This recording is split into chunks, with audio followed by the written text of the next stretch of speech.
Health under the Division of Non-Communicable Diseases Cancer Control Program. I'm a program officer in charge of treatment, palliative care, and survivorship. And we have a couple of series of webinars on chronic myeloid leukemia. This is the second webinar. And today we are honored to have Professor Nicolas Sabinya, also known as the father of oncology in our country. And he's going to take us through the diagnosis and management of CML. He has a wealth of knowledge in managing CML. If you attended our first series, the first webinar, we discussed the program that is running first at Nairobi Hospital, but now has been decentralized to the other 4 facilities. So this is just a follow-up on that, on what you can do from wherever you are, just improve the outcomes of CML. So if a kind reminder about the previous webinar, we mentioned that currently CML management is at the Nairobi Hospital, at MoH and Referral Hospital, at Nakuru PGH, at Coast General, and at Jaramogi Oginga Odinga Teaching and Referral Hospital. So in case you have any patient, they can be referred to those 5 facilities. The treatment is absolutely free of charge. They'll only pay for lab works.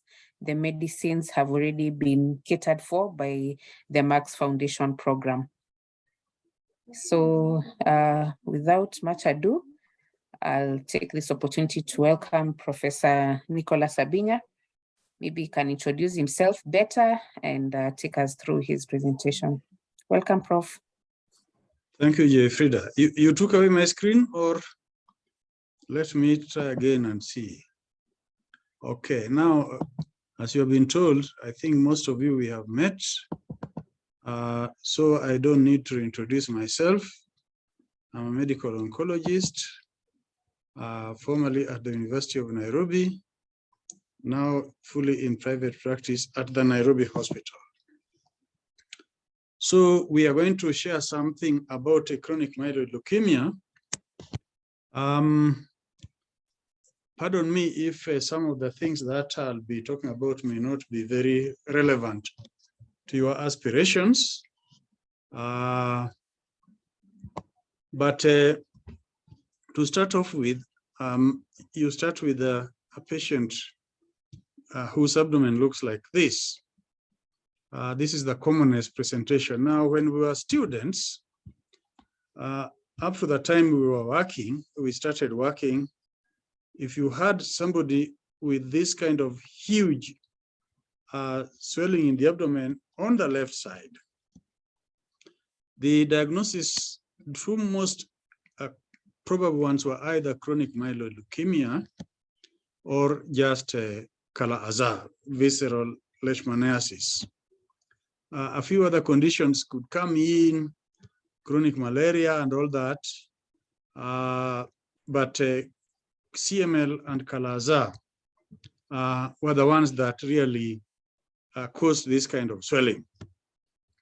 And even today, if you send a patient like looking like this to me, I would suspect those. Of course, because of my biased area of work, I am more likely to think about CML than to think about Kala-Azar. But somebody who works in tropical medicine, people who work in the areas of Turkana, northeastern, eastern, you have to also consider Kala-Azar very seriously. And for starters, I find it very disturbing these days that somebody has come in with a swelling like that, and tests are done, but one of the things that are not done is just an examination of peripheral blood. But what do we hear people are going for? People are going for CT scans. People are going for MRI scans, at least, of course, ultrasound scan, to find out what that swelling is. And in my mind, sometimes these are things that cost patients also a lot of money and time wasting to find out what is going on. So if these patients can have a good history, a good physical examination, and then have the focused relevant tests, it would actually save them money, and we get the right diagnosis at the right time. Now, this disease has been known for years, starting from 1845 when Bennett in Scotland described a case of hypertrophy of the spleen and liver in which death took place from what we call separation of blood. At any one particular time, of course, you are not working alone, so somebody else in Germany called Rudolf Virchow also noticed similar cases and coined the word leukemia. So the question then arose, who discovered it first? And we credit both of them for this work. And in 1872, somebody called Ernest Newman also did recognize that leukemia originated in the bone marrow. I'm saying this because these are things we are treating patients, we are seeing them. These are descriptive kind of facts, and it doesn't take, it's not rocket science really to describe wherever you are what you are seeing. And if it is something unusual, you should actually document it or draw people's attention to the fact that there is something happening that is not usual, and so that people find out what it is.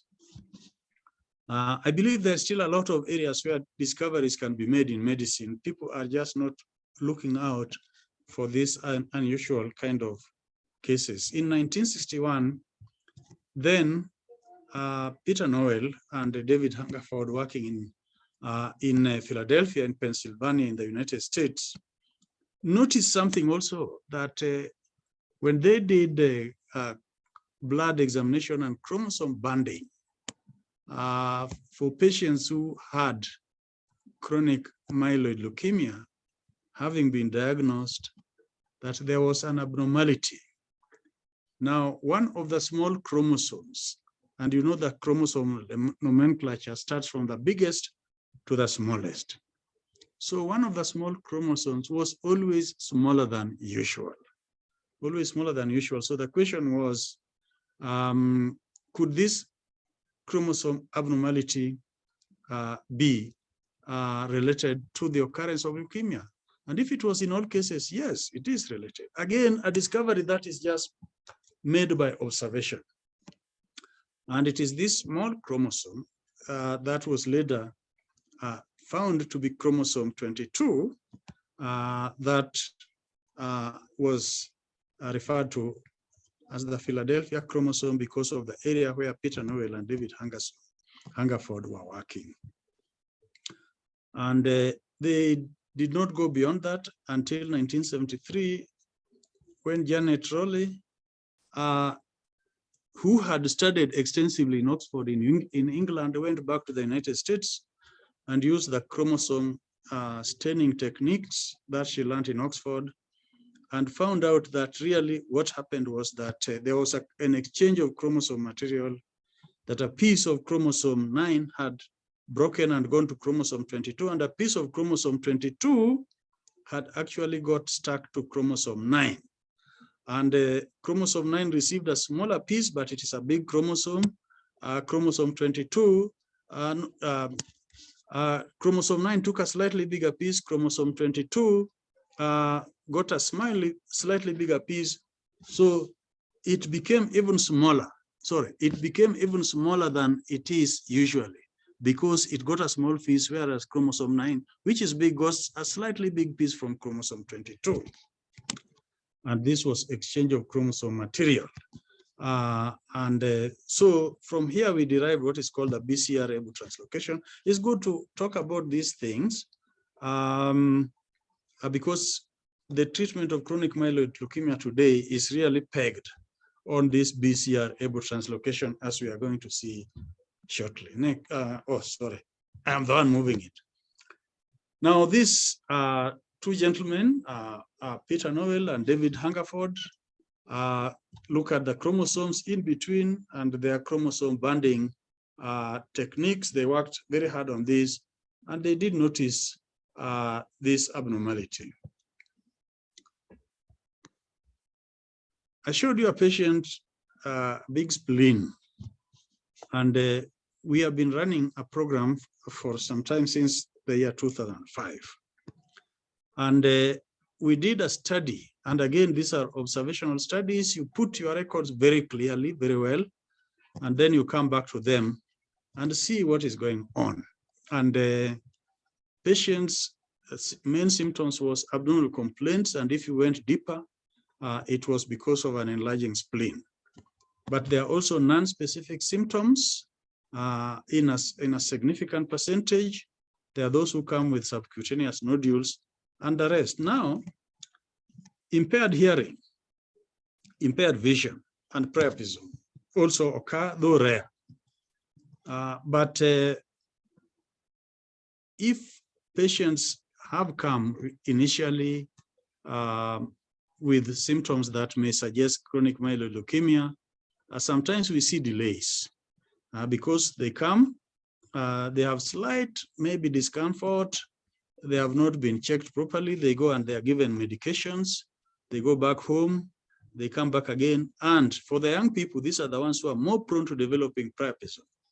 You find one day, bang, they have developed it, they go to hospital, the hematoma is evacuated sometimes without even doing a blood test. And we have seen some cases like this. And then they go back home. Now, what has happened is that when the priapism stays long and the diagnosis has not been made, these people lose the function of their penis, and that is not very good. And there are those also who come in. Initially, they had a little subtle symptom. This is not picked up. Then they suddenly become blind or suddenly become deaf. And I saw a high index of suspicion should be exercised if we are going to help some of these people regain gain their functions. If we treat them promptly, these functions are not lost. So when we suspect these cases, we have 4 levels of testing, diagnostic testing. The clinical, the hematological, the cytogenetic, and the molecular. Clinical is just that, take a history, please take a history, and do a physical examination. You are going to see that big splenomegaly. There may be pallor, there may be petechiae, there may be weakness or other signs that we have talked about.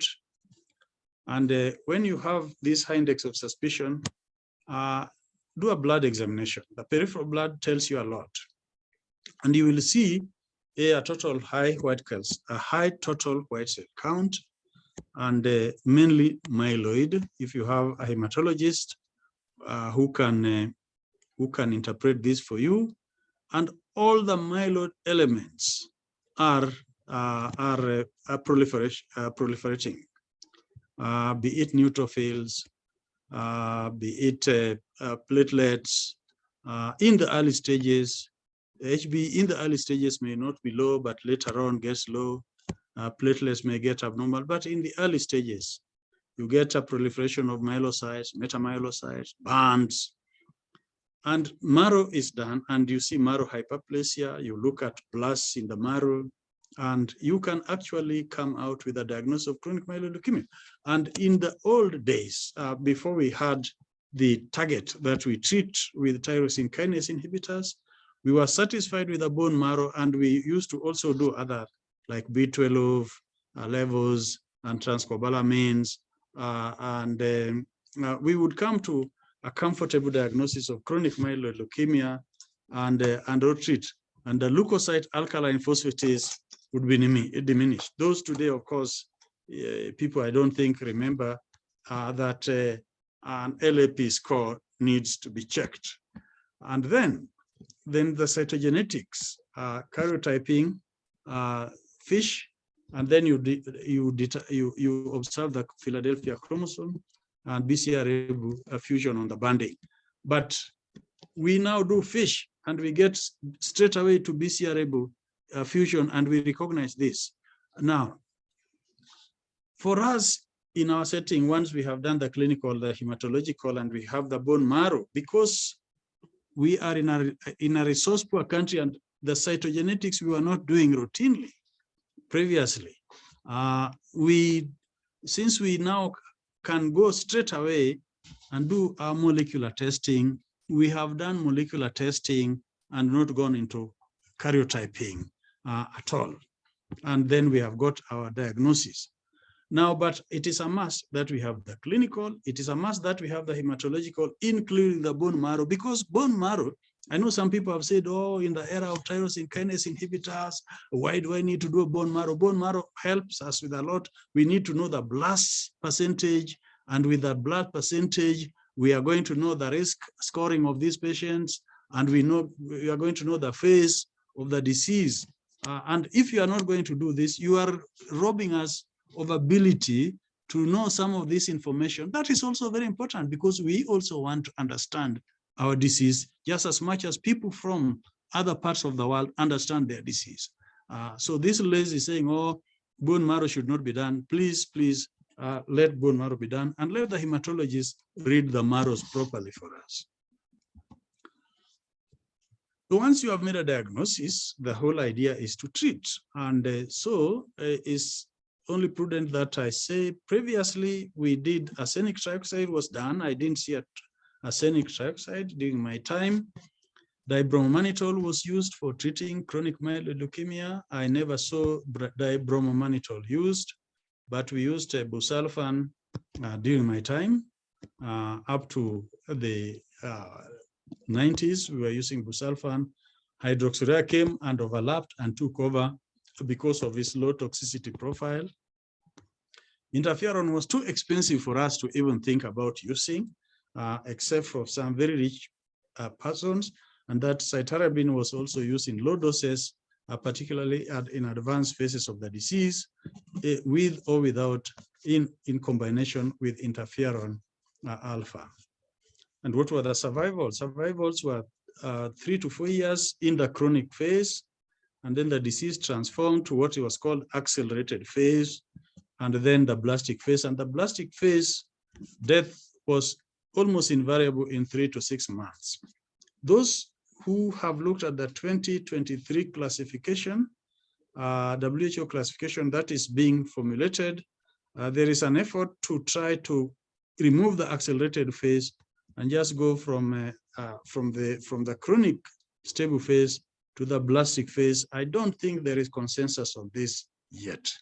To some of us, it still makes a lot of meaning it gives us a window of opportunity when we can replan our treatment better. And during the years, the allogeneic bone marrow transplantation was the only chance of curing chronic myeloid leukemia. Now, I don't want to take too much time on this, but when we talked about the BCR-ABL, you can see chromosome 9, chromosome 22. On the red bit where the breakpoint on chromosome 9 occurs is in the region of an oncogene called Abelson oncogene. And on chromosome 22, at that area, there is the so-called BCR or breakpoint cluster region gene. When there's a break occurs, then there is fusion, then you get the BCR and ABL fusion. Now, Abelson oncogene codes for a protein tyrosine kinase involved in cellular proliferation. Now, when you get this gene fusion, that accelerates it and gives us abnormal functions and leukemogenic effects. Now, this is Janet Rolle, the one that first recognized the BCR-ABL fusion, being given the Medal of Honor by the American President Obama, the previous President Obama. Now, when you make your observations, even in your clinics, as I have said, please document these things. We are documenting them. One can say, oh, what have you discovered? We are documented them and putting some. There are some of these things that people will disagree with you. And Janet Rolle was actually discredited And she tried to publish her paper, and no journal would take it. They said, oh, it was all rubbish. How can you attribute disease to a chromosomal break, blah, blah, blah. But today, we know that this was really the groundbreaking work in molecular oncology as we are today. And the treatment of chronic myeloid leukemia with the molecularly targeted agents was really something. And had it not been for the discovery by Janet Rowley, who people said fumbled around and told lies, we would not be where we are today with the treatment of even most cancers. I don't want to bore you with the BCR-ABL signaling, but there's BCR-ABL in between, and the signaling pathways that are deregulated are the migration pathway through CSA and SAC, the so-called RAS-RAP-MAP kinase pathway proliferation, and then self-survival by avoidance of apoptosis in this PI3K-AKT pathway. When they are deregulated, leukemogenesis is a result because these cells migrate, they survive longer, and they proliferate faster than the other normal myeloid cells. So, from this understanding, people then in the 1980s, scientists from across the world started looking around. And in 1986, Brian Drucker, working at, who was then at a medical oncologist who was working at Dana-Farber Cancer Center, and scientists from Ciba-Geigy, and the names are here: Alex Mata, Hugh Zimmerman, Nick Lyndon, Elizabeth Bustinger, and the rest, decided that they would look at tyrosine kinases in cancer treatment. And why did they look at this? For some reason, Alex Mata was reading about, and Hugh Zimmerman were reading about tyrosine kinases. And then Brian Drucker also listened to a lecture, read a paper by Professor Alexander Levitsky at the Hebrew University in Tel Aviv.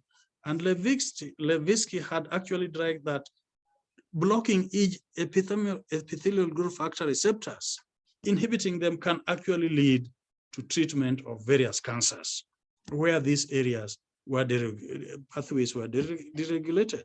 And so they took very serious interest and went into the laboratory, developed agents that could block BCR-ABL, which had been recognized. And in the early 90s, trials started. By late 1999, trials did actually show that there was a molecule, because various molecules were tried. These molecules were not only being tried in the United States, they were being tried in Europe as well. And laboratories in England and the rest were trying them. And a drug that was codenamed STI-571, signal transduction inhibitor 571, then was recognized as the medicine that withdrew the clinical trials, and initially, of course, subjecting to clinical trials, getting a pharmaceutical industry that was interested in treating, in developing a drug that was to be used for treating a disease that was not known to be very common financially, or was not possible, but Novartis, and then known as Ciba-Geigy, took the mantle and helped develop this drug, which Drucker then put to clinical trials. And then the year 1999, the first trials came out. And I remember attending the first talk really given by Brian Drucker in this, and everybody was very excited. In 1996, a lady called Pat Garcia Gonzalez, whose son Max Millers had died from chronic myeloid leukemia after a long struggle at the age of 16, then decided that she would form a foundation that was called the Max Foundation, and that people with chronic myeloid leukemia should not die for lack of funds. So when imatinib was developed, Pat Garcia actually went straight away and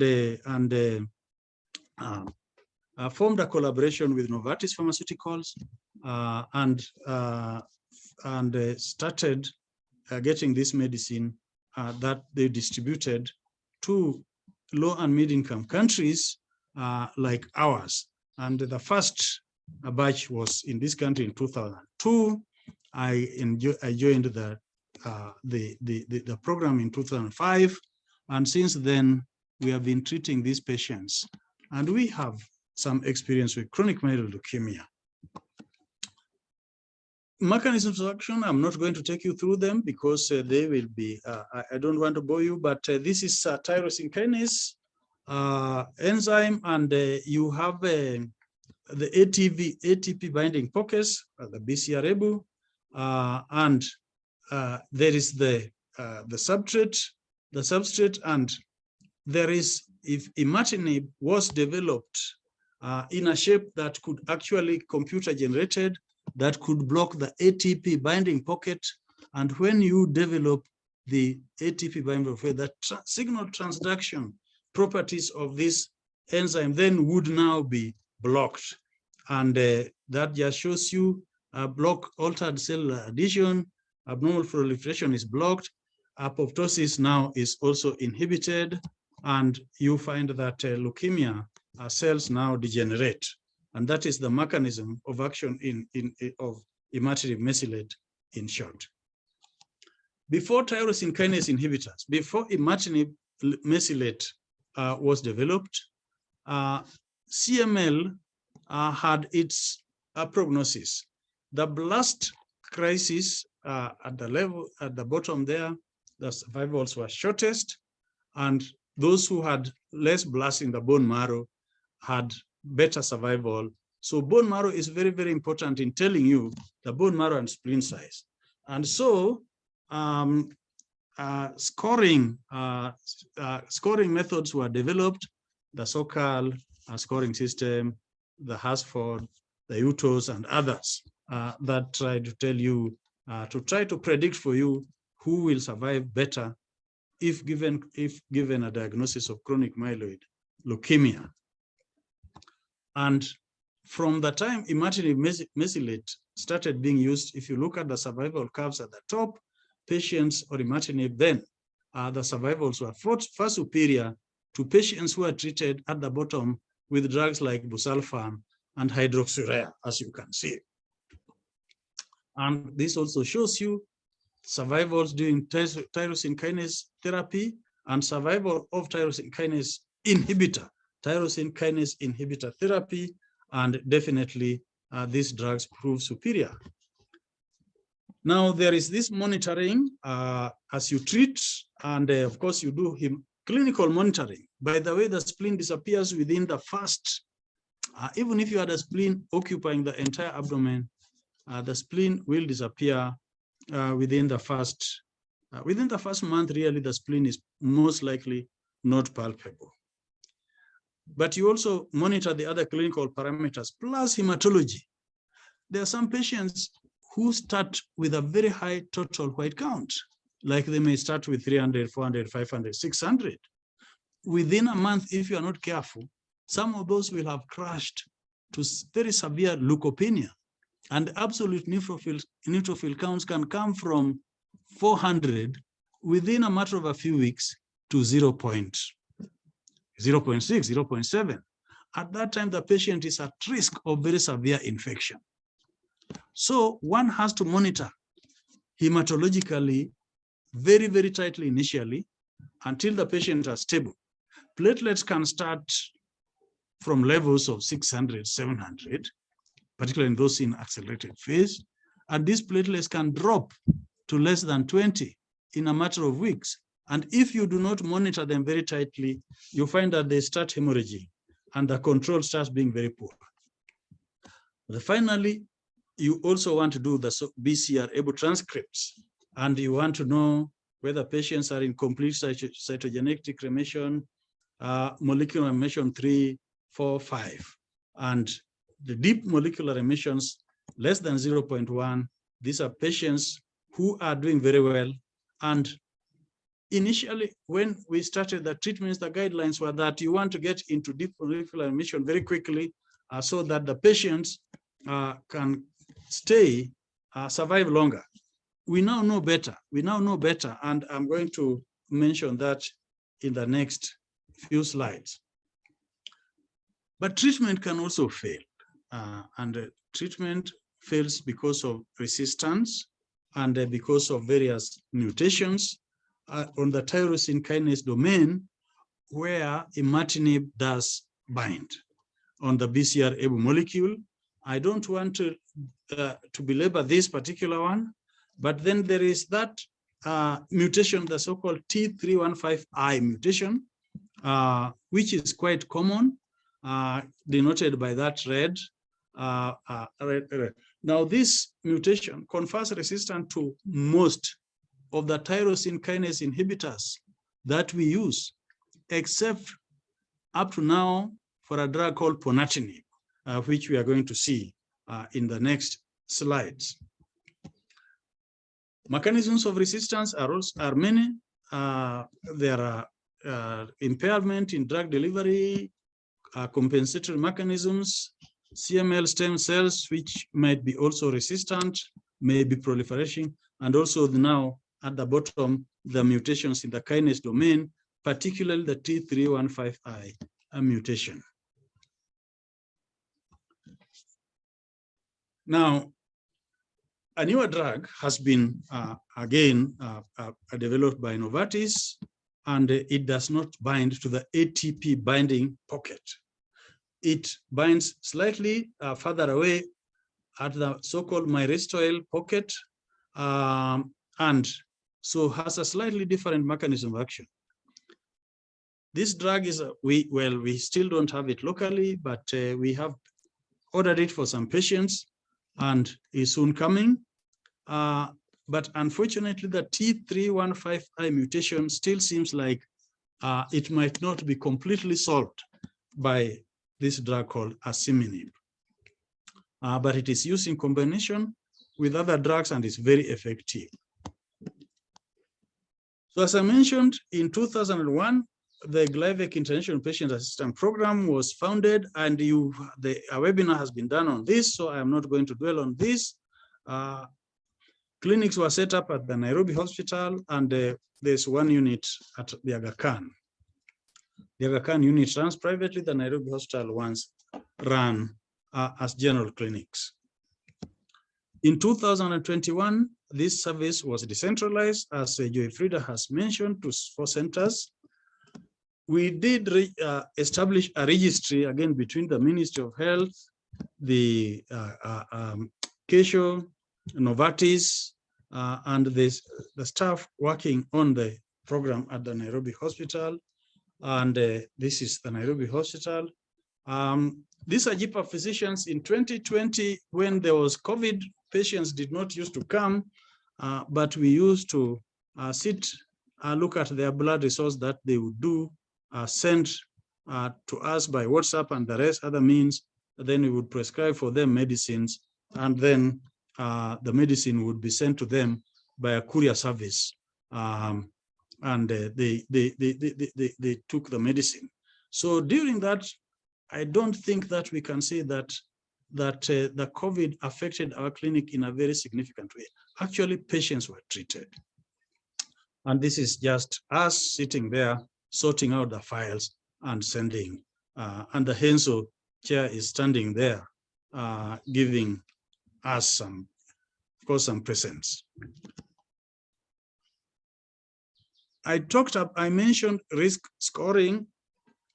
We do not risk score our patients. If somebody asks me, oh, are you using SOCAL, are you using Hasford, are you using UTOS and the rest, we are not risk scoring our patients. What is the main reason why we are not risk scoring our patients? A lot of these patients used to come after having started taking hydroxycarbamide. So the spleen size had shrunk, bone marrow changes were there.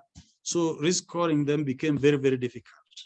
And by the way, many centers in the world, unless they are doing a study, a clinical trial, will tell you in confidence that they also do not risk score their patients upfront.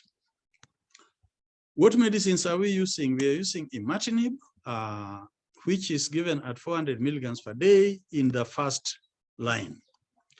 And the others, dasatinib, nilotinib, and bosutinib are also there in the second line. Nilotinib is taken through NHIF, but dasatinib and bosutinib are given free. Ponatinib is also available for us, and ponatinib is the workhorse in treatment of chronic myeloid leukemia. And we are doing some documentations and on that, and we look at that a little later. We don't have these other medicines, omacetaxin, radotinib. I don't know whether radotinib is actually a tyrosine kinase inhibitor, because it was developed. Nobody has used it outside the country where it was developed many years ago. And if you look at literature, they hardly talk about radotinib. So we don't know. And the asciminib has now come in, and the others. What do people use when they are going to put patients on first-line therapy?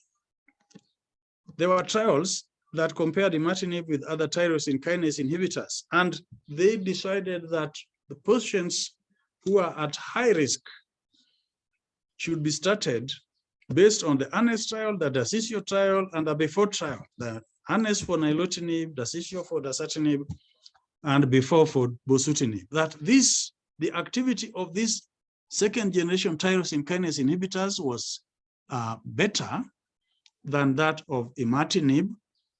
But what we know is that the overall survival advantage is not there, only that they got you into a deeper molecular remission faster. And at that time, there was a lot of stress on getting into deep molecular remission faster. Today, there is evidence from studies in Germany that actually getting into deeper molecular remission faster is not necessarily the major goal that you should be looking at, except in some subgroups of patients. So the choice of therapy considerations, you want to achieve and maintain remission, true. You want to delay progression to accelerated oblastic phase, because once you get into this, you are in serious trouble. You want to maintain quality of life, and that is very important by reducing side effects of treatment. And you want to get, if possible, and there's a subgroup of people who want to get into what is called treatment-free remission. But free remission should not be the aim for everybody. Who gives us a lot of problems is the young lady. And this is where we may need treatment-free remission, one of the areas. Why does the young lady give us? The ladies aged between 18 to 40 give us a lot of problems. These are the ones that are likely to want to get pregnant. And when you are pregnant and you know this is a chronic treatment, we take you off medicine because we do not want fetal abnormalities. So ladies, even with very good counseling, tend to, during this treatment, the young ladies become pregnant, we take them off treatment, and by the time we resume treatment, after they have either delivered or in between, we are also actually assessing them, and those who look like they are at very high risk, we may start treatment in the second and continue the third trimester. But the ones in whom we have stopped treatment, we monitor them, and if they are doing well, we wait until they have delivered, until 6 months later, when the kid can now survive on milk, formula, and the rest. Then we restart them on treatment. Unfortunately, a group of them now have developed resistance by that time, and you find that they go quickly into accelerated and blastic phase, and this is the age group that we tend to lose. So how would treatment-free remission be useful to them? If you suppress their BCR-ABL to minus what we call 4 to 4.5 logs, we can actually stop treatment. If this is sustained for up to 2 years, we can stop treatment. They can go around get their families, and then after that, they can resume treatment, and we monitor them closely. That is the basis of treatment-free remission, and there are now studies trying actually to see the sustainability of this. Of course, when we say ladies, it is not just the ladies themselves. Those who marry them, who demand they must have children with them, are the ones who sometimes make the mistakes. So, and then when they are just recently married, the mother-in-law wants to see babies. So they find themselves between a rock and a hard stone. So the selection of first-line therapy for us, because imatinib, because these drugs are given, and imatinib as a first line, and we are very happy with it, is the first line. The so-called score, risk scores, comorbidities, cost of therapy, which is not our major consideration because the cost, we are given these medicines for free. We look at adherence, and we look at the goal of TFR, as I mentioned. Now, the drugs that we have are here, and we look at what is today. We are also looking at the toxicity profiles. Imatinib has its toxicities, fluid retention, myelosuppression for all of them, development of edema, pain. Sometimes these people come with so much pain they are crying, muscle cramps, muscle aches, joint pains. This may actually make us, if they are very severe, may make us stop imatinib and go to another line of therapy. Now, the other thing is that sometimes some people come and they may be changed very easily, which is not good. We used to change very quickly. Now we know better that actually we must milk the first line as much as we can. They should be able to take their painkillers for pain without toxicity, but a drug called paracetamol should not be taken when people are taking imatinib, and only drug that has paracetamol. And also the foods that grapefruits and grapefruit juice are the main ones which should not be taken with imatinib.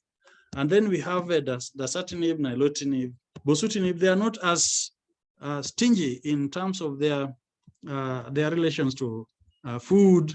The time you take food like imatinib, you have to take immediately after food and all that. These other ones are not as stingy, but they have their side effects. For example, bosutinib, these side effects written here: diarrhea, skin rash, nausea, hepatic dysfunction, fatigue. Bosutinib causes severe diarrhea. And if you start with a dose, the standard dose of 400 to 500 milligrams per day, bosutinib, the patient will not tolerate it. The registration doses were 400, 500.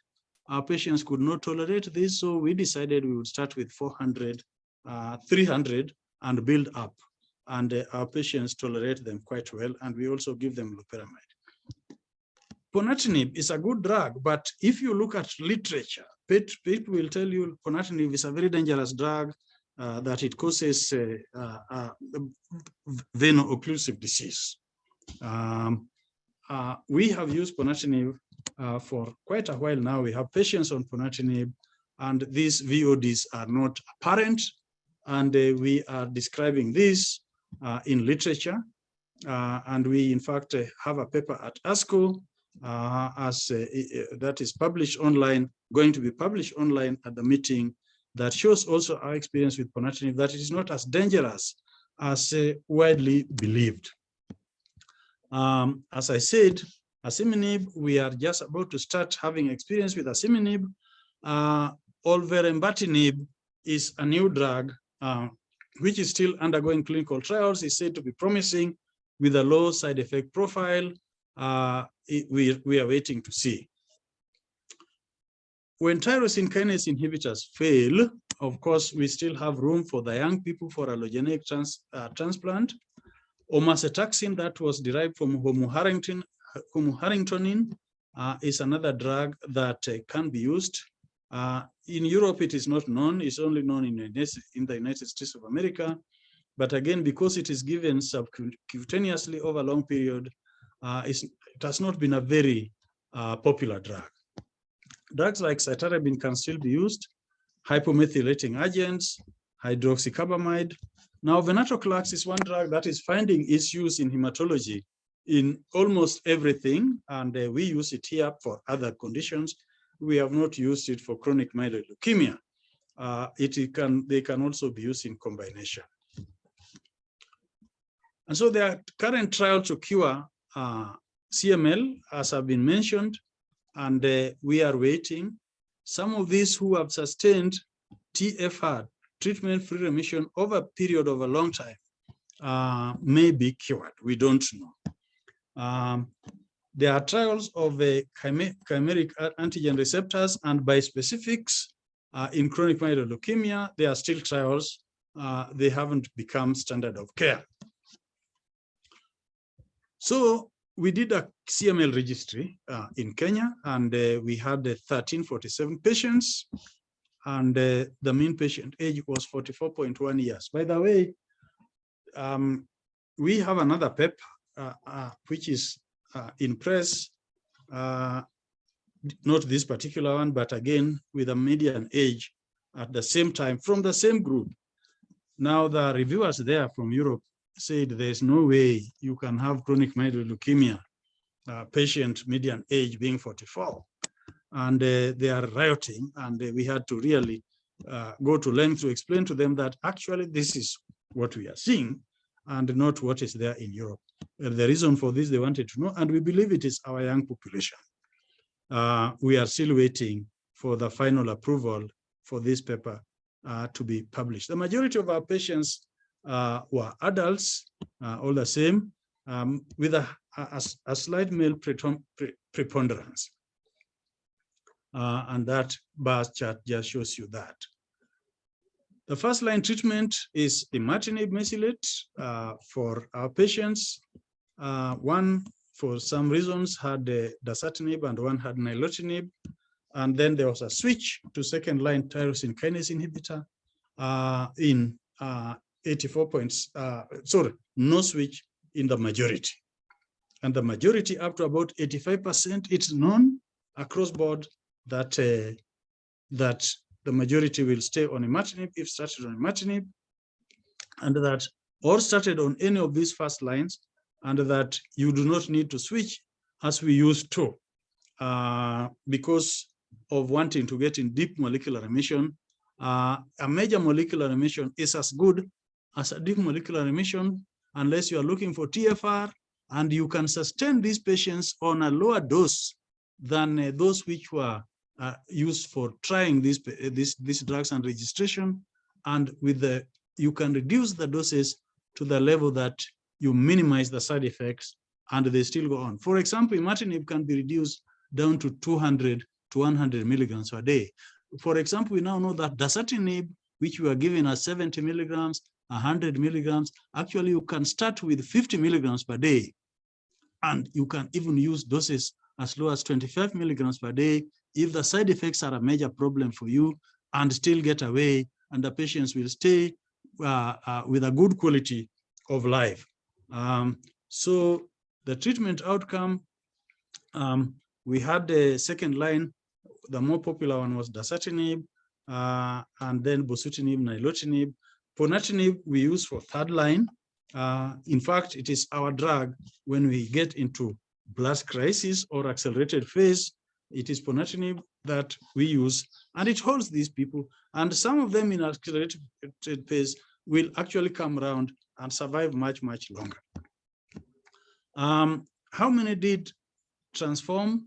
We had about 1.9% transformation. This actually is less. I think there are some transforming that we did not capture on the registry. But at least a good percentage who are under control, under follow-up, have not transformed. And how many are alive? 85.4% of these are alive at variable periods. Remember, we started this program in 2005, and some of the patients that were started 2005, 2006, a lot of them are still around, taking their tyrosine kinase inhibitors without much trouble, tending to their duties, working, and looking after their families, which is quite good. Deaths I think we have underreported deaths at 0.8%. This is something that we need to continue doing surveillance on because we have had more deaths than that, but they are not as bad as one would have expected. This is what is called retention, the dropout rate. And if you look at dropout rate really on chronic myeloid leukemia over months, this is quite impressive. This is local data. You look at that. So can CML be cured with drugs alone? And this is the basis of TFR, as I've mentioned. Those who have received TKI for at least 3 years with a deep molecular remission for at least 2 years can actually be monitored of treatment. But the evidence that we have now is that one does not want to take off patients from treatment unless there's a very good reason for doing it. On the TFR, what we are now doing is those who get more than 0.1% on the program that we are running should be taken back to medication. We are starting at those at 0.0032 and below who have maintained. But this was at that time. We now know that unless you are looking for TFR, people even at 4%, 5%, up to about 10%, if you are not looking for TFR, if you can balance toxicity against the dose, then you do not have to be, and you are not trying to do TFR, you do not have to go on high doses. How useful is this? This is saving, particularly for areas where they have to buy these drugs, patients who have to buy these drugs. This is saving cost. Because if you can survive on 100 milligrams of imatinib, as opposed to 400 milligrams of imatinib, there are heavy costs that are saved. If you can survive on bosutinib again, instead of going 500 milligrams and have diarrhea most of your life, if you can go on bosutinib 100 to 200 milligrams a day, then again, there are lots of costs saved. Even nilotinib, by the way, there are people maintained on nilotinib today up to on doses of 200 milligrams once a day or 200 milligrams twice a day.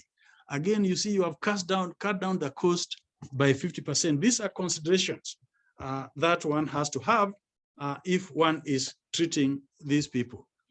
Those who are on TFR, there are adverse effects all over the world, not only here. There are patients who are patients are anxious. You are stopping treatment. I'm going to relapse, accelerate, and die. There's an increase in number of health visits, and then there is the TKI withdrawal syndrome, and imatinib in particular. You withdraw it, and patients start having severe intolerable aches. They can't sleep.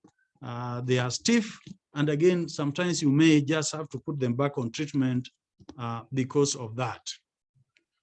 I don't want to present that, and I think I've talked a lot, and I must just thank you for listening and take any questions if there are there.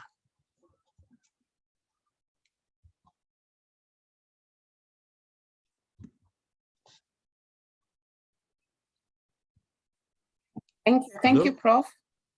Yes. Yes, thank you. I think, yes, that was a long lecture, but very informative. I can see there are many reactions on the screen. That shows the participants have really enjoyed the session. I felt like I was in medical school in one of the halls, just getting that knowledge, and I believe the rest have also felt the same. So thank you so much. I'll just look at some of the questions that have been posted on the Q&A. I hope we all know how to use the platform. So if you have any questions, you just post on the Q&A and we'll be able to view them. So someone was asking about the target medicines for myeloid leukemia. I believe that has been addressed in the presentation.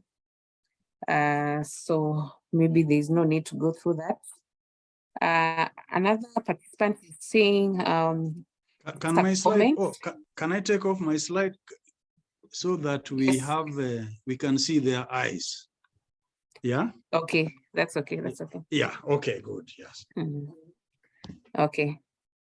Yes, so there's a comment that one participant got a pediatric dental patient presenting with a mobile toothache. They were not able to do a follow-up comprehensively, but the tentative diagnosis was leukemia. Is that perhaps something that can be seen in pediatric patients, Prof? A mobile toothache. Yes. Yeah, is that something that can be seen presenting in pediatric patients? Is this a shaking tooth or what? What's mobile toothache? I can't get it. Mobile toothache. Is this a shaking tooth?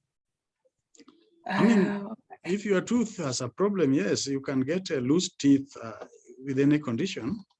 I think I'm not very clear about the question about the mobile.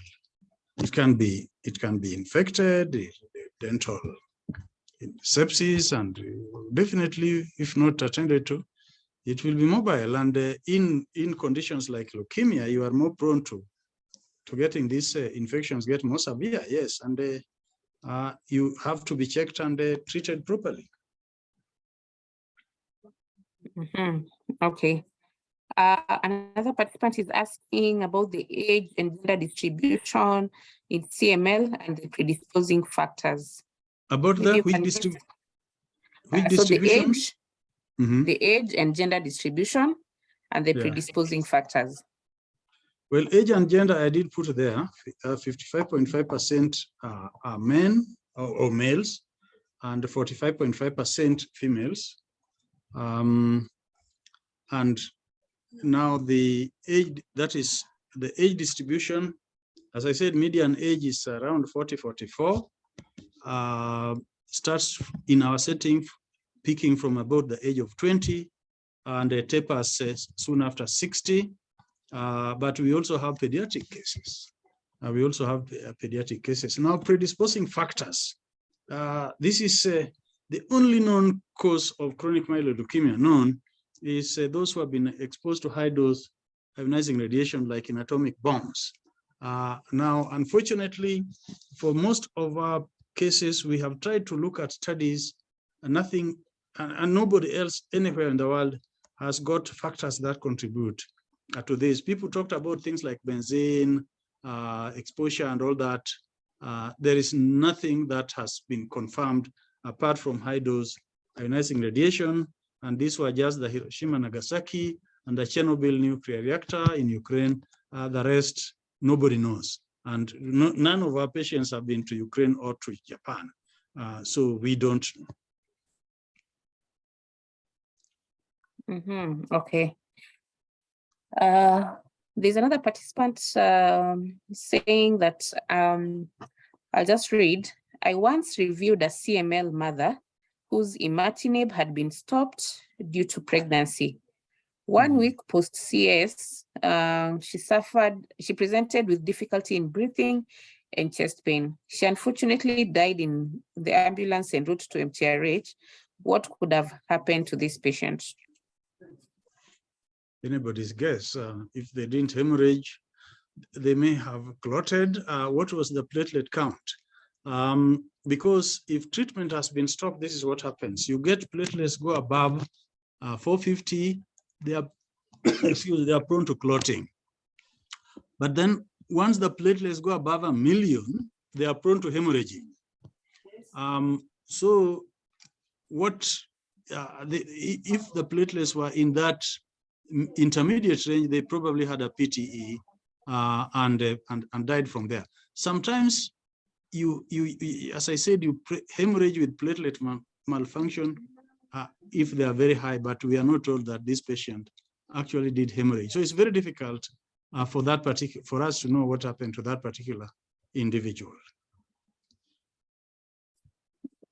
So Doc, are you saying if they stop the imatinib due to pregnancy, what do you recommend? Do they need antiplatelets or observation first?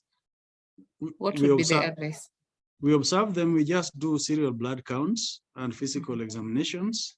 And if they are not, the spleen is not getting big, they are not becoming anemic, the platelets are stable, we just observe them. But if any of this starts happening, the total white counts go very high, the spleen becomes big, then in second trimester, we actually restart them on imatinib and continue. When they deliver and they are supposed to breastfeed, if it is very pressing, then we can actually stop the baby from breastfeeding immediately and start.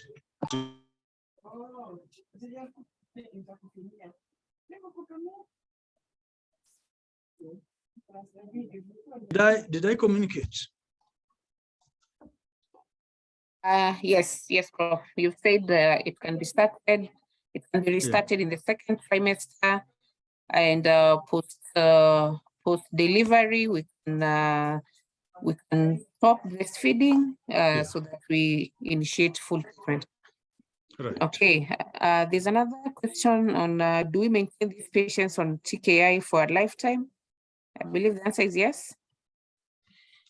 Yes, that is the basis for what is called TFR today, yes, we know that now they are taking it for a lifetime, but we are looking at the possibility that leukemia can be cured with TKIs. And if we get those, and there are people who have been off medicine for now in excess of 10 years in various parts of the world.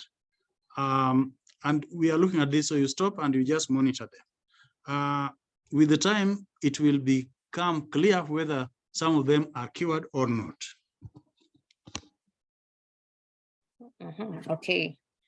I see one of the participants was your student in the late 80s is sending their greetings. Dr.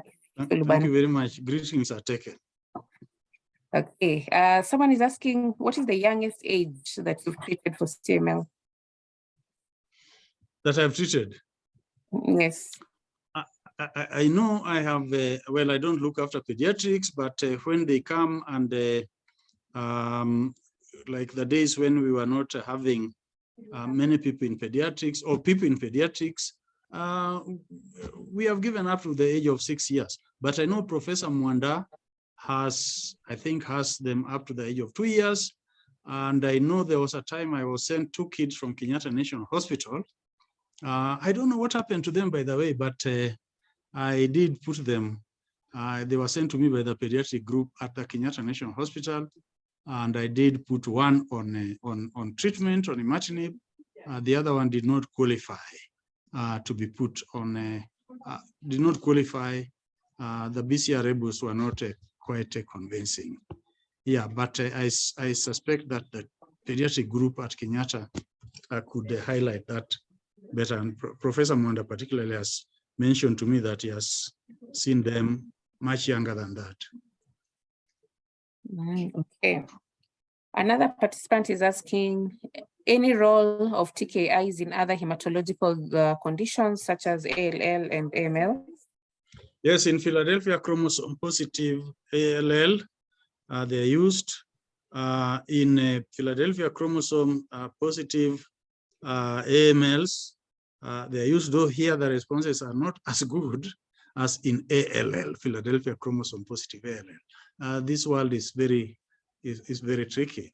How about in those who go into blastic transformation? There are those who may go into lymphoblastic transformation of CML. Yes, we still maintain the TKIs, and even those in the myeloblastic transformation, we maintain the TKIs as we do the other treatments. Okay, thank you. So another participant is saying, thank you, Prof. Does the first line imatinib affected by different races in terms of dosage and frequency? That's an interesting question. I don't think we have had any racial comparison. What I know is that even for a group like ours, that those requirements are very different. And Angela Ligeo did a study, and she's also reporting from us, from the same group at ASCO this year, the dose adjustment group. And what we know is that when the dosing tests were being done, these were arbitrary. But we now know, even from the registry that we have, is that the dosing per meter square would be actually slightly better than if you did arbitrary doses. So those with a higher body surface area may require higher doses to start off with. But individuals vary in the way they respond. And here, for the time being, you can only know, you start them and you monitor and you see how fast the doses are crashing. And the counts are crashing. But sometimes the counts are crashing because treatment is failing. So it's very tricky. And like those who have developed secondary myelofibrosis from chronic myeloid leukemia, the counts will come crashing, not because the dose is high, but because of that myelofibrosis. And then there are some who develop things like pure red cell aplasia, on imatinib.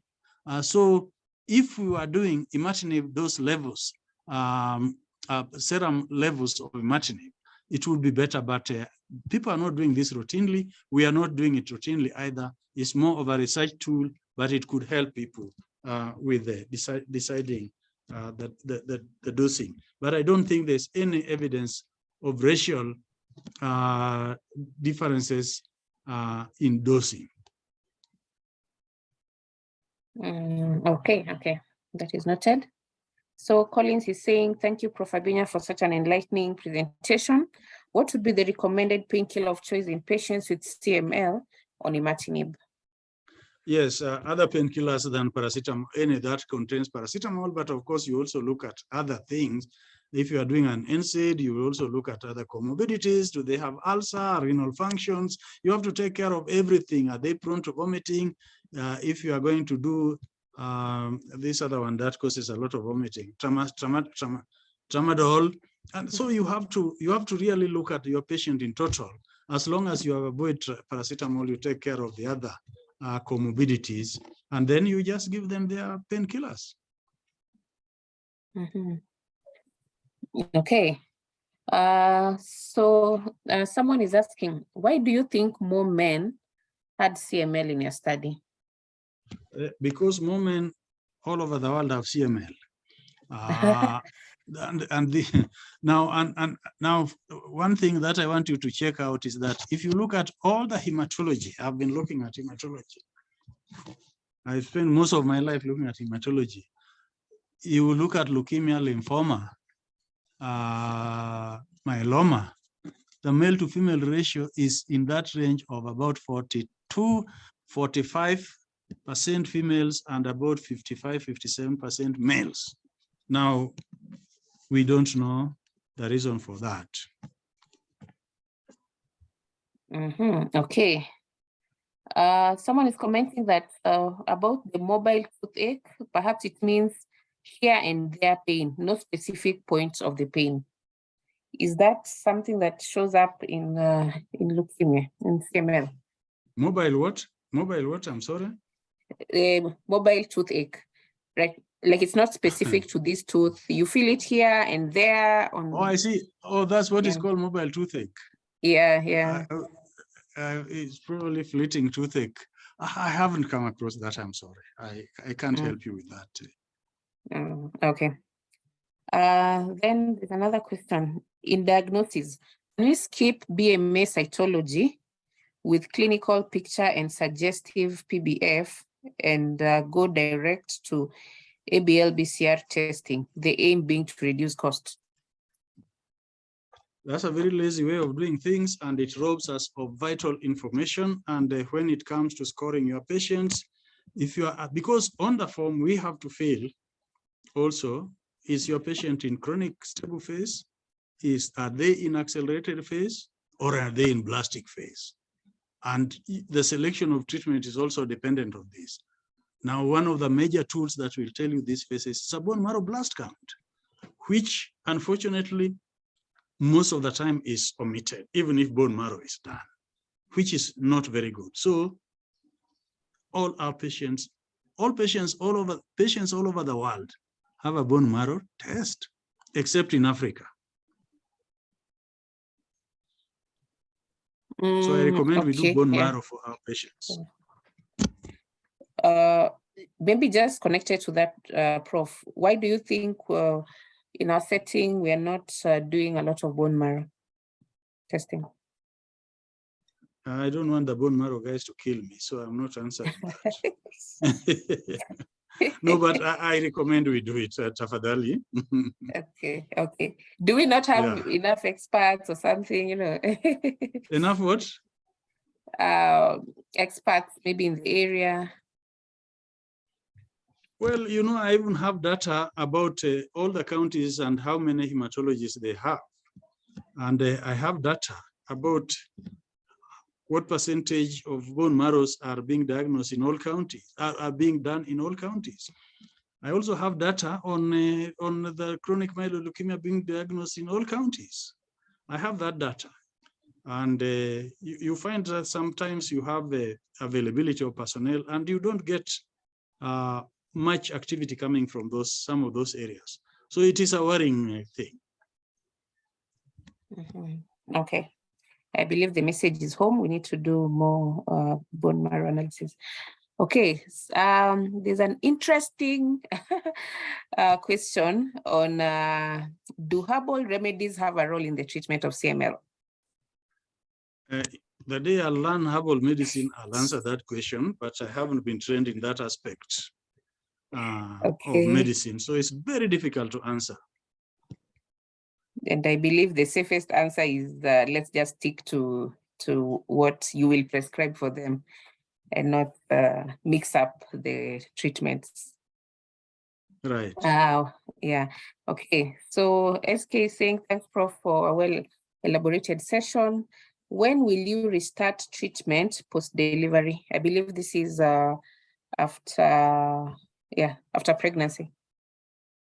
Yeah, well, I answered it. I said, if nothing is happening, we go after 6 months. The kid is now strong enough, can take those formula feeds, then we start.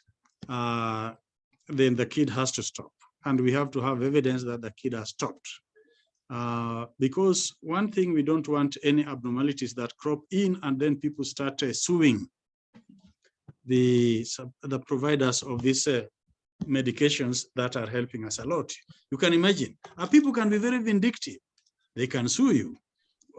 Some people have said, oh, you know, the rates are very, very small. Yes, but that will happen.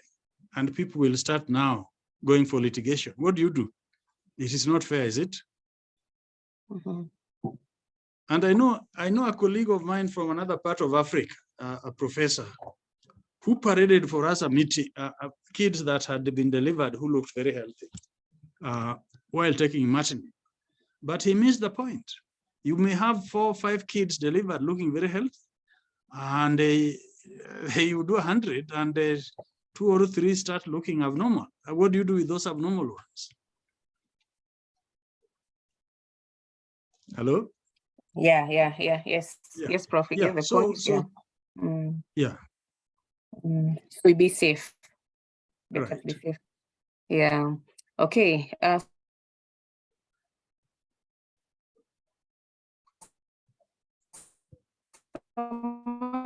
Saying thanks, Prof.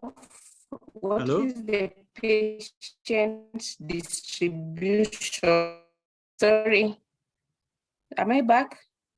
Yeah, I thought it was my internet going off, but maybe Hello? it's yours. Yes, let's hear. Yes. Okay. Sorry. So someone is asking, what is the patient distribution in terms of locality? Perhaps how they're distributed from the different parts of the country. Yes. The distribution, again, we have Nairobi, Machakos, Kiambu, Nyeri, parts of Uasin Gishu. Reasons being that people are referred to Nairobi before we decentralized. And the hospitals in and around Nairobi are able to make a diagnosis. And then, so you have clusters in areas where there are good health services. That is the distribution we are seeing. It has nothing to do with the tribe. It has nothing to do with anything, but it's just clusters where people are likely to make a diagnosis. Okay, then a follow-up question. What is the main cause of mortality for the patients? Transformation into blast crisis, acute leukemia. And acute leukemia, of course, once you have chronic myeloid leukemia transform into either acute lymphoblastic or acute myeloid, the world over, you are not counting very many months for them. Even if you do into serious induction chemotherapy with a transplant, they tend to survive shorter. Fortunately, there are now medicines coming up that are being used for acute leukemia, which actually sustain them for some time, taken some tablets and not very intensive chemotherapy. As those of you who know about leukemia know that acute leukemia, particularly myeloid, is now beginning to soften. It's not the terror that it used to be a few years ago. Okay. One participant called Anne is saying her father is a beneficiary of GPAP. Very good work you're doing there. Thank you. Okay, another Anne is asking, why do we not do paracetamol? Is it because of the hepatic dysfunction? There is a drug-to-drug interaction with adverse effects with imatinib. Okay. What precautions should be taken on these patients before anesthesia and surgery? Any precautions? If they are stable, everything is okay, then just like everybody else. The only thing is, these platelets may be normal, but they are leukemic platelets, they may malfunction. Always beware of that. So common situation, if a patient is going for dental extraction, they have chronic myeloid leukemia, platelets are 300, 200, 150, 175, HB is 13, total white is 4, absolute neutrophil 2. We are happy, we are very happy, but the caution is that if you just go for your dental extraction in the streets and you start hemorrhaging there, you will be in trouble. So look for a hospital where actually if you start hemorrhaging, they can arrest it. We advise them on that.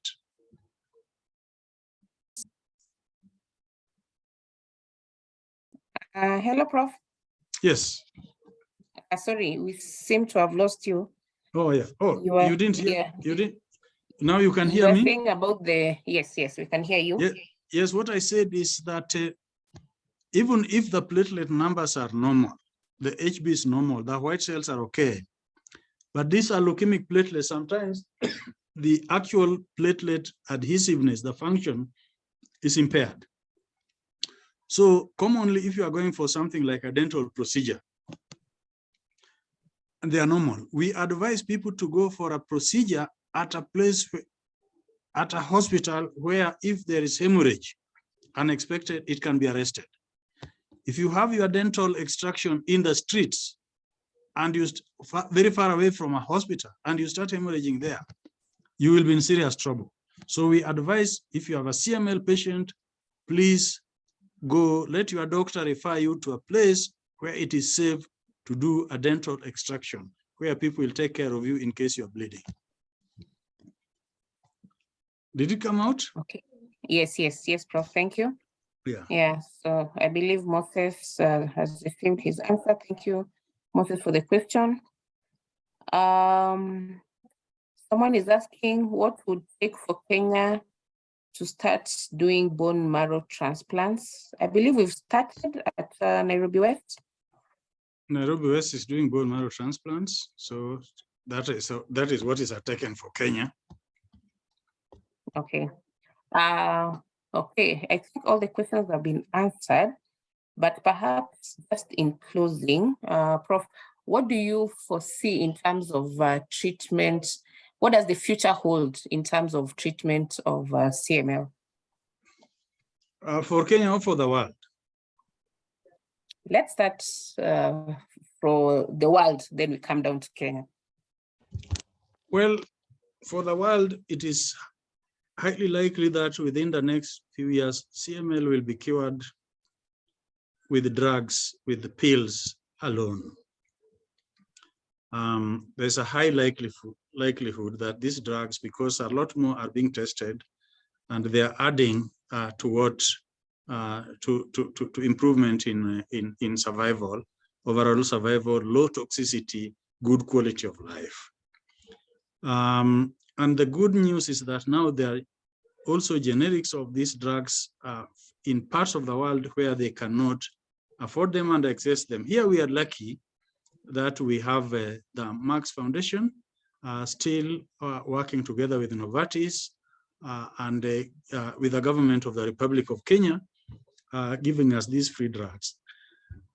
Now, even the generics are not cheap, and sustaining them will be very, very difficult. The prayer for the Kenyan is that the Marx Foundation with the Novartis, with the government of Kenya hold hands, and none of them gives up in getting these free medicines applied. Why I'm mentioning this? During the days when we had trouble with clearing medicine at the airport because of taxes, and some of these people delayed having their medicines, those who are in accelerated phase quickly became plastic, and we lost patients. Now imagine if one day, for some reason, either the Marx Foundation says they are tired with Novartis, or the government of the Republic of Kenya says they are tired, they are no longer clearing these medicines free. Do you know what will happen? Thousands of people, I am telling you, will lose their lives. In fact, the wards will be full of acute myeloid and lymphoblastic leukemia. So we pray, and we pray that the policymakers will go that way and never ever change anything in the supply of these medicines to our people. And we pray that Pat Garcia Gonzalez in the United States stays course. She's a very nice lady, and that she will continue, and she's really committed to this, continue making sure that her foundation does supply the drugs. Okay, thank you, Prof. So I see we've finished all our questions. I don't know if there's anyone with any other question. If you've not posted it on the chat box or on the Q&A, but I believe I've addressed all the questions. So perhaps, Prof, I can give you a minute or two. What would be your message? Our participants are spread across the country. Yes. So what would be your message in seeing better outcomes for our CML patients? Yes, we need to be vigilant. We need to have our clinical acumen really sharpened. When we suspect, when symptoms are there that are suspected to be that of a particular condition, including chronic myeloid leukemia, the right test should be done. And then we make a quick diagnosis, and then they should be referred for treatment. One unfortunate thing is that there are people who know fully well that these medicines are supplied free. They know, but you still hear that they're hiding in a corner, treating these patients with some generic, charging them because they must charge them. And when they can no longer afford to buy the generics, then they are now released to be treated in the free program. You know, that is not very fair. And this is not just about chronic myeloid leukemia, but other conditions. You know, we have drugs for various other conditions like GIST, some renal cell carcinoma, dermatofibrosarcoma protuberans, and all those. And then people hold on to them.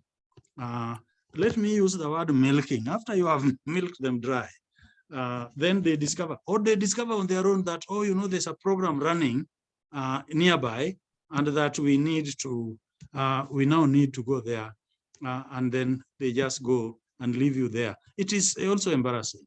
So please make sure you diagnose these people early, send them to the nearest center where the treatment is going on for them to be registered, and that is Kisumu, MTRH, Mombasa, and Nakuru.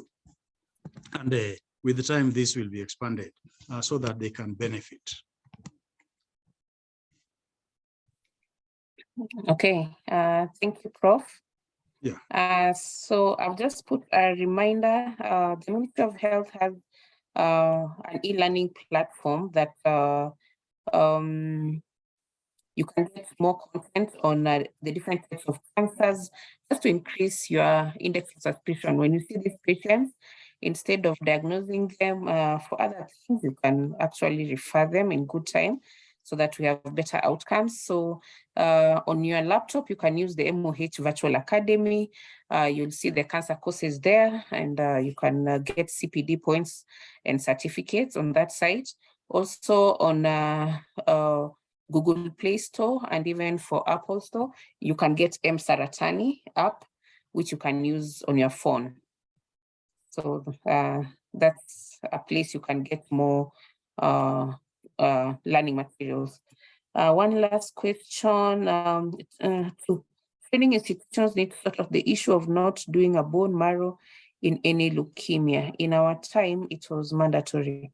Okay, yeah, that is Anwa Mai. I think she's giving her comment on the bone marrow tests. Okay, someone is asking, maybe Prof can advise on what is a fibroscan and where it can be done. I'm not sure if it's relevant. Fibroscan, that one I have never heard about. I need to be educated.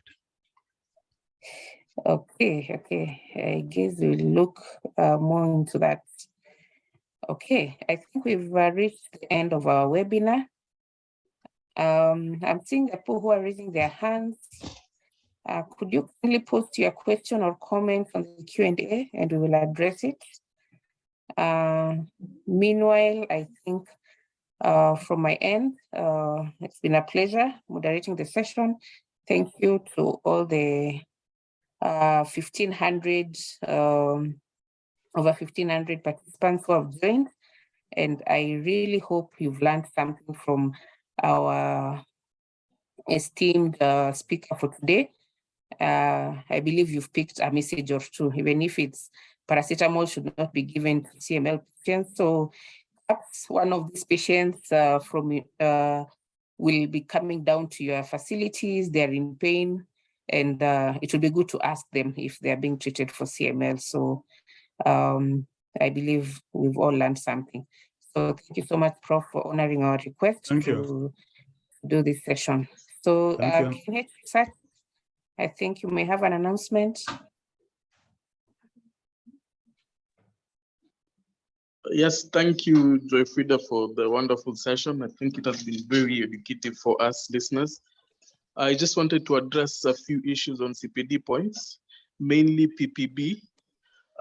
We are encouraging you to subscribe to the events at least before or immediately after this session, so it can enable us to be sending you your CPD tokens as soon as possible.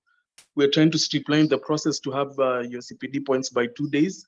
So kindly make sure if you have participated in this session, kindly just head to the portal, subscribe for the event, and we'll be able to facilitate that on your end. For COC, the attendance lists are maintained and sent to the council for awardance. The same with KMPDC. Nursing Council, we've been notified that there's a problem with the portal for now.